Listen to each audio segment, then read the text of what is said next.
Hello, fellow entrepreneur and employee friends. In this video, I'll educate you in detail about implications of sexual harassment in office space. So, if you too want to know about implications of sexual harassment in office space, then keep watching this full video, and please don't skip any part. What is sexual harassment? Sexual harassment refers to the unwelcoming physical, verbal, or gesture behavior of one person towards another. It might be in different forms like touching or making some physical contact with the person without his or her consent, making sexual comments, asking for making physical relationships, staring at a person, making sexual body movements, or insulting someone with sexual comments. A simple touching, grabbing, or teasing is allowed in every organization nowadays. However, when a person does them repeatedly to another person, without his consent, then it could be considered sexual harassment. In fact, many employers have now announced that asking an employee for a date repeatedly is also considered sexual harassment if the other employee complains about it to the HR officials. Sexual harassment is not a good sign for the reputation and brand image of the organizations. It could jeopardize the brand image and equity of the organization while incurring heavy losses. Sexual harassment can also make the environment of the office premises hostile, while discouraging female employees' equal participation. Therefore, every organization must bother about mitigating and preventing sexual harassment from their office premises.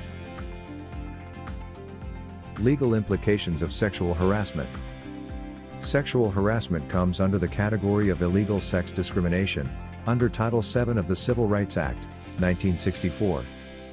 The EEOC, Equal Employment Opportunity Commission, has also prohibited any sexual acts towards the employee, under the sexual harassment category, and asks the employer to avoid such incidents in the office premises. If any employee working for the organization is found indulging in sexual harassment activities, then he or she would have to face dire consequences like suspension from the job, termination, or criminal charges with compensation. When any victim employee of the organizations file a sexual harassment lawsuit against other employees of the organization, then it is also the company, and not just the offender, who has to face legal consequences. Therefore, every organization have HR representatives and specific policy in place to handle such incidents. Whenever any employee of the organization claims of suffering from sexual harassment towards another employee of the organization, then the HR representative takes the matter in his hands. The HR representative invites both the victim and offender separately, and listen to their opinion on the matter. Then, the HR representative asks both of them to come together and discuss the matter further. If the offender is found guilty of sexual harassment, then he or she is provided with a warning and a punishment, if it's his first fault. If such incidents are carried out repeatedly by the offender, then the company could either allow the victim to file a criminal lawsuit, or terminate the offender from his position. Applicable laws of sexual harassment. There are many laws in the USA against the incidence of sexual harassment. The Civil Rights Act, 1964 prohibits any sexual harassment in any form like verbal, physical, or gesture, based on sex, race, ethnicity, or religion.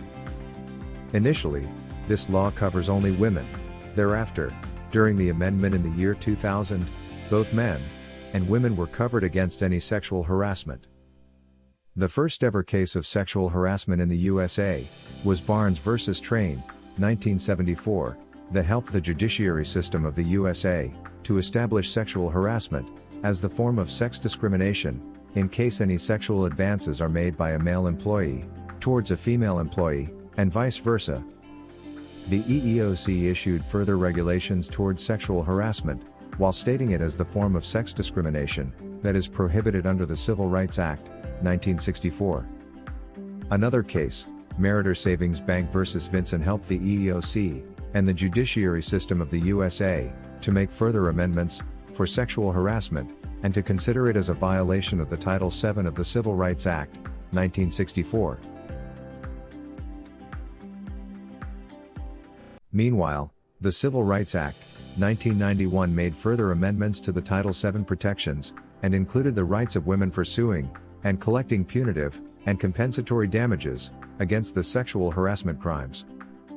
Some quid pro quo sexual harassments are also included in the later amendments of the Civil Rights Act. Quid pro quo are the type of sexual harassments where the offender asks sexual favors to the victim against any employment benefits like promotions, bonuses, keeping the job, or other fringe benefits. It also includes unwelcome sexual advances or sexual nature conducts when submission to sexual activities are implicitly or explicitly the terms of employment, or submission to rejection of any sexual favor is the basis of employment-related decisions. Rights of potential or current employees. As per the guidelines announced by the EEOC, with the provisions of the Civil Rights Act, every employee working in any organization in the USA has the rights to complain against any kind of sexual harassment, either verbal, physical, or gesture in nature. If any employee working within the organization, either male or female, found that other superior employee or colleague is repeatedly touching, abusing, or gesturing him or her, then he or she has the rights to complain it to the HR representative. Moreover, it is the moral obligation of every organization to listen to the sexual harassment complaints of victim employees carefully and provide proper resolution. The EEOC has announced that there must be appropriate management of sexual harassment cases in the workplaces, and every organization must appoint few HR representatives to listen to such issues. If the victim employee finds that the offender is carrying out such sexual attempts repeatedly, then he or she can report this to the HR representative immediately.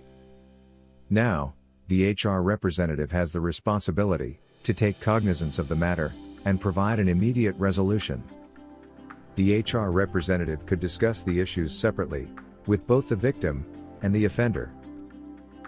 It might be possible that the victim is lying and the other employee carries out no such acts.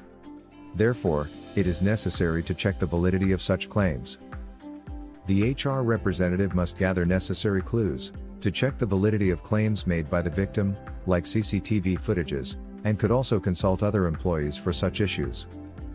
If the claims are valid, then the HR representative can invite both the victim and offender and ask them to make some compromises. If the victim is not willing for compromises, then the HR representative has the rights to declare the suspension or termination of the offender. If the victim employee finds that she has not provided proper resolution, then she can file a lawsuit against the employer and the offender. The company would have to compensate the victim under such circumstance, and the offender would have to lose his job and authority to work in other companies for a long time. Sexual harassment has become one of the most common social stigmas in workplaces of the USA. It is not plausible both for the employees and employers. On the one hand, employees couldn't concentrate on their work due to sexual harassment, which could further decline their performance and the performance of the company in long terms. On the other hand, employers have to incur heavy losses due to sexual harassment lawsuits. These lawsuits also jeopardize the company's brand image and equity while creating further financial losses. So, this was my detailed video on the implications of sexual harassment in office. If you loved this video, then please like it, give a comment, and don't forget to hit the subscribe button and bell icon.